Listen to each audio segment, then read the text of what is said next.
Assalamualaikum warahmatullahi taala wabarakatuh.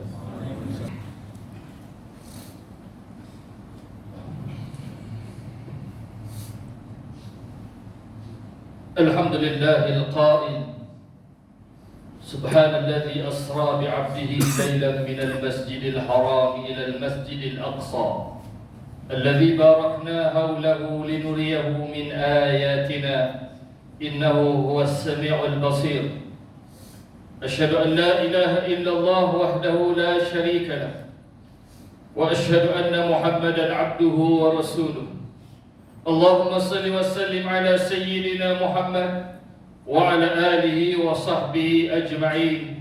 أما بعد، فيا أيها المسلمون اتقوا الله، أوصيكم وإياي بتقوى الله فقد فاز المتقون. قال الله تعالى في كتابه العزيز: يا أيها الذين آمنوا اتقوا الله حق تقاته ولا تموتن إلا وأنتم مسلمون. Muslimin yang dirahmati Allah sekalian, marilah kita tingkatkan ketakwaan kehadrat Allah Subhanahu wa taala dengan menunaikan segala perintahnya dan serta meninggalkan segala larangannya. Semoga kita beroleh kejayaan di dunia dan di akhirat. Bersempena memperingati peristiwa Isra' dan Mi'raj, Khatib ingin mengajak para jemaah sekalian untuk sama-sama menghayati khutbah pada hari ini yang bertajuk Isra' Mi'raj, Amanah dan Tanggungjawab Salat. Hadirin jemaat yang dikasihi Allah Subhanahu wa taala sekalian, di antara perkara yang sangat penting ketika Nabi sallallahu alaihi wasallam di Isra' Mi'rajkan ialah perintah menunaikan salat fardu. Pada mulanya Allah Subhanahu wa taala telah memberikan wahyu kepada baginda Nabi sallallahu alaihi wasallam supaya menunaikan salat fardu 50 waktu sehari semalam. Seterusnya baginda sallallahu alaihi wasallam bersabda, maka aku pun turun dan bertemu Nabi Musa alaihissalam. Lalu dia bertanya, apakah yang telah difardukan oleh Tuhanmu kepada umatmu? Aku menjawab, salat 50 waktu. Nabi Musa pun berkata, kembalilah kepada Tuhanmu dan mintalah kerengangan kepadanya, kerana umatmu tidak akan mampu melaksanakan. Sesungguhnya aku pernah menghadapi Bani Israel dan masak dengan sifat mereka. Baginda bersabda, maka aku pun kembali kepada Tuhanku seraya berkata, wahai Tuhanku, berilah kerengangan kepada umatku. Lalu Allah pun mengurangkan 5 waktu salat daripadanya. Demikian baginda Nabi sallallahu alaihi wasallam terus berulang kali antara Allah Subhanahu wa taala dan Nabi Musa alaihissalam, sehinggalah Allah berfirman, wahai Muhammad, sesungguhnya ia adalah 5 salat fardu sehari semalam. Setiap salat akan dilipat gandakan 10 kali ganda. Maka itulah 50 salat fardu. Dan barang siapa yang berniat untuk melakukan satu kebaikan tetapi dia tidak melakukannya, akan dicatat baginya satu kebaikan. Jika dia melaksanakannya, maka akan dicatat baginya 10 kebaikan. Sebaliknya, barang siapa yang berniat ingin melakukan satu kejahatan tetapi dia tidak melakukannya, tidak akan dicatat baginya sesuatu apapun. Lalu jika dia mengerjakannya, maka akan dicatat sebagai satu kejahatan. Hadis riwayat Muslim. Setelah selesai semua perkara itu, Rasulullah sallallahu alaihi wasallam kembali bertemu dengan Jibril alaihissalam. Lalu mereka turun ke bumi sampai ke Baitul Maqdis. Lalu baginda naik Buraq dan diiringi oleh Jibril.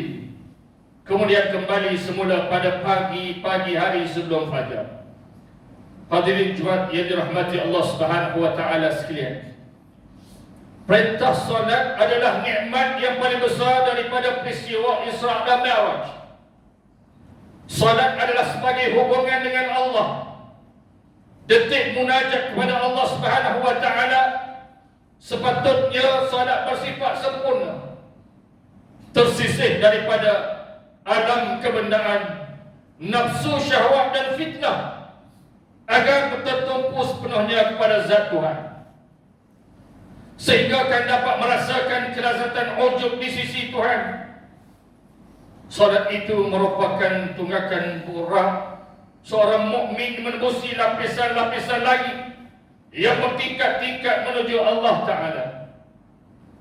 Antara syarat diterima salat ialah merendahkan diri kepada kebesaran Allah, menjauhi sifat takabur, ujub dan dusta, berkasih sayang, menghormati sesama manusia, senantiasa bertobat, mengingati Allah, menyayangi orang-orang miskin, ihsan dan banyakkan sedekah, bahkan membantu serta meringankan beban orang-orang yang ditimpa bencana.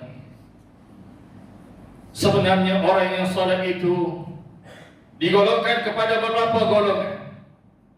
Antaranya pertama, menzalimi diri, iaitu orang yang mengerjakan dengan tidak sempurna. Kedua, menjaga dan memelihara waktu tetapi tidak mengawal nafsunya. Ketiga, memelihara waktu, batas dan rukun, serta menolak was-was dan melawan musuh, yakni solat dan berjihad. Keempat, menyempurnakan segala hak salat zahir dan batin. Kelima, menyempurnakan segala hak salat zahir dan batin dan mengawal hati. Salat yang sebenar adalah sebagaimana yang dilakukan oleh Rasulullah sallallahu alaihi wasallam. Hadis daripada Malik bin Huwais radhiyallahu anhu bahawa Rasulullah sallallahu alaihi wasallam bersabda yang bermaksud, sembahyanglah kamu sebagaimana kamu lihat aku sembahyang. Hadis riwayat Bukhari. Jadi kalau salat itu salat yang dapat mencegah diri daripada perkara keji dan mungkar. Firman Allah Subhanahu wa taala dalam surah Al-Ankabut ayat 45, a'udzubillahi minasyaitonir rajim, wa aqimis salah innas salata tanha 'anil fahsya'i wal munkar. Dan dirikanlah sembahyang, yakni dengan tekun. Sesungguhnya sembahyang yang tekun itu mencegah dari perbuatan yang keji dan mungkar. Dalam kitab Muniyatul Musalli menjelaskan solat itu ada yang zahir dan ada yang batin. Zahirnya ialah Al-Fatihah, ruku', i'tidal, 2 sujud, duduk antara 2 sujud, tahiyat dan salam. Perkara-perkara sunat dan syarat-syaratnya. Manakala yang batin yang sangat dituntut ialah khusyuk, hadir hati, ikhlas, tadazzul, tazallul, yakni merasa kehinaan diri, memahami makna bacaan, tasbih dan lain-lain lagi. Hadirin jemaat yang dirahmati, salat mempunyai kesan besar. Antaranya membentuk kejujuran bermuamalah, menunaikan amanah, pergaulan yang baik, berakhlak, mengutamakan orang lain, menahan diri dari menyakiti orang lain, mewujudkan kasih sayang walau di mana-mana saja. Salat itu adalah tiang agama. Kesan salat pula ialah melatih diri supaya sentiasa bersih, melatih tenang, melawan sifat terburu-buru, melahirkan individu berjiwa besar, melazimi takut hanya kepada Allah, menanam rasa malu, menyucikan jiwa dan akhlak, menjaga waktu, bergaul dengan orang yang baik, hidup penuh kejujuran, ikhlas dan berilmu. Hadirin jemaat yang dirahmati Allah, antara peristiwa yang diperlihatkan oleh kepada Nabi sallallahu alaihi wasallam ketika Isra dan Mi'raj itu, diperlihatkan golongan yang mengumpul kayu api, tidak mampu dipikul, namun ditambahnya lagi bandingan manusia yang tidak upaya menyempurnakan amanah. Walau bagaimanapun dia masih menerima amanah, seperti mana yang diriwayatkan oleh Al-Baihaqi dalam dalail nubuwah. Negara Islam yang bertamadun sudah semestinya ada pentadbiran dan penjawab awamnya. Sekiranya mereka menjalankan tugas dengan amanah, agar terlaksanalah cita-cita membangunkan dan memajukan umat Islam. Sebaliknya, kalau mereka cuai dan tidak melaksanakan tanggungjawab mereka dengan amanah atau tidak aktif, maka samalah seperti orang yang sudah tidak upaya memikul kayu api ditambah lagi bebannya. Ini tidaklah bererti umat Islam disuruh lari dari tanggungjawab, tetapi mengukur dirinya supaya berada di tempat yang selayaknya. Satu perkara jika diserahkan kepada orang yang tidak berkelayakan, maka akan menemui kemusnahan. Firman Allah Subhanahu wa taala dalam surah Al-Anfal ayat 27 yang bermaksud, juga janganlah kamu mengkhianati amanat-amanat yang dipercayakan kepadamu sedang kamu mengetahui. Hadirin yang dikasihi Allah Subhanahu wa taala sekalian, sebagai penutup khutbah hari ini, marilah sama-sama kita hayati pengajaran berikut. Pertama, Isra dan Mi'raj adalah ujian kepada keimanan dan pengabdian manusia kepada Allah Subhanahu wa taala. Yang kedua, umat Islam terutamanya para pemimpin hendaklah menjaga solat, amanah dan tanggungjawab dengan sempurna supaya mentadbir, supaya terhindar daripada balasan azab neraka Allah Subhanahu wa taala jika mengkhianatinya.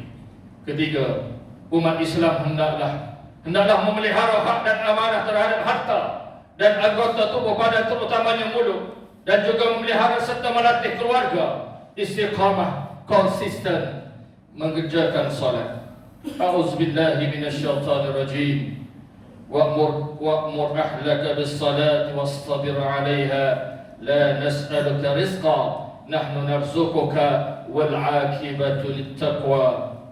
Dan perintahkanlah keluargamu serta umatmu mengerjakan sembahyang, dan hendaklah engkau tekun bersabar menunaikannya. Kami tidak meminta rezeki kepadamu, bahkan kamilah yang memberi rezeki kepadamu. Dan ingatlah, kesudahan yang baik adalah bagi orang-orang yang bertakwa. Barakallahu li wa lakum bil Qur'anil azim, wa nafa'ani wa iyyakum bima fihi minal ayati waz zikril hakim, wa taqabbala minni wa minkum tilawatahu innahu huwas sami'ul alim. أقول قولي هذا وأستغفر الله العظيم لي ولكم ولسائر المسلمين والمسلمات فاستغفروه إنه هو الغفور الرحيم.